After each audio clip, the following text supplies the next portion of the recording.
Bonjour et bienvenue dans le flash d'information. Il y a un an, disparaissait le Premier ministre Ahmed Bakayoko, emporté par un cancer à l'âge de 56 ans le 10 mars 2021. Pour le premier anniversaire de sa mort hier jeudi, une cérémonie a eu lieu à la mosquée de la Riviera Golf dans la commune de Cocody en présence du chef de l'État, le président Alassane Ouattara. Nous allons revivre cette cérémonie à 13 h.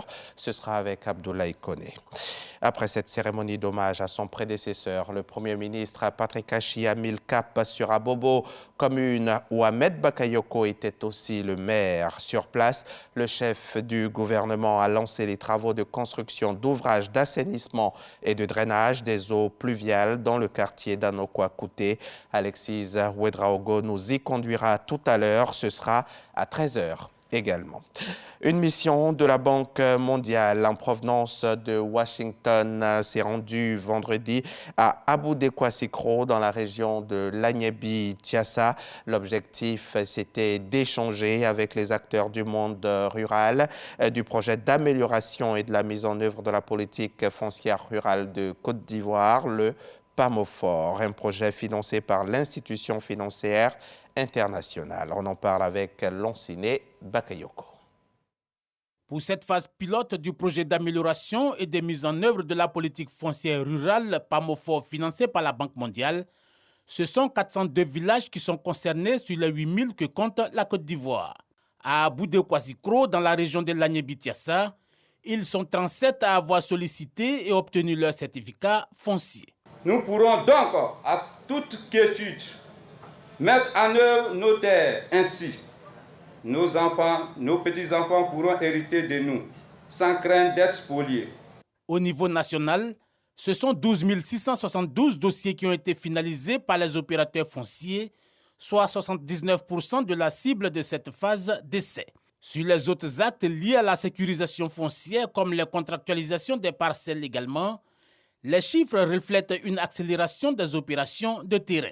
Nous devons faire bloc ensemble pour faire réussir ce processus, pour d'attendre une explosion, comme on le voit quelque part, et après chercher à recoller les morceaux. Notre pays est une terre d'obsalité et qui ne peut pas échapper à cette vocation.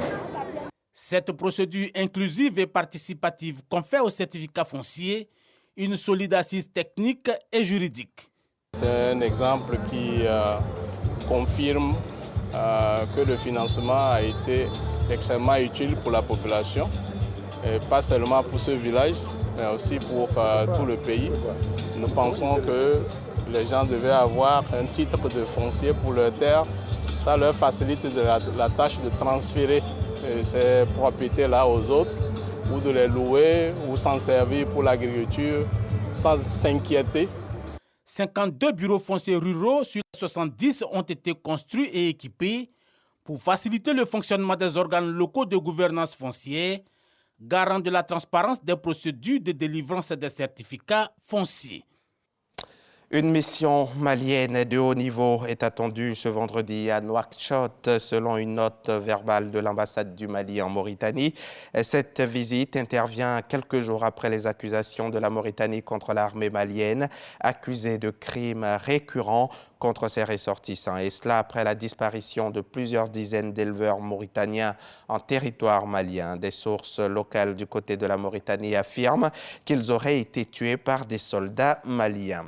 250 soldats ukrainiens sur une force de 14 000 militaires sont actuellement basés à Goma et engagés au sein de la force onusienne. Goma, c'est en RDC, République démocratique du Congo. À cause de la guerre dans leur pays, Kiev a décidé de les faire rentrer. L'ONU tente de trouver des solutions pour remplacer cette force qui apportait une aide logistique précieuse.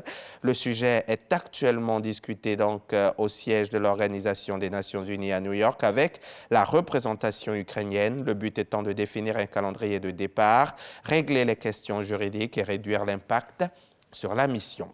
L'étau se resserre sur Kiev ce vendredi. L'armée russe cherchant à bloquer la capitale ukrainienne transformée en forteresse par ses habitants, alors que le président Volodymyr Zelensky a accusé Moscou de cibler les civils fuyant les combats après avoir atteint les faubourgs de Kiev. L'armée russe tente d'éliminer les défenses ukrainiennes dans plusieurs localités à l'ouest et au nord de la capitale, à Andrivka, Koplivki, Motichne, Bousovka, Oreshnitchi, Butcha et Demidov pour la bloquer, et c'est donc ce qu'a expliqué l'état-major ukrainien.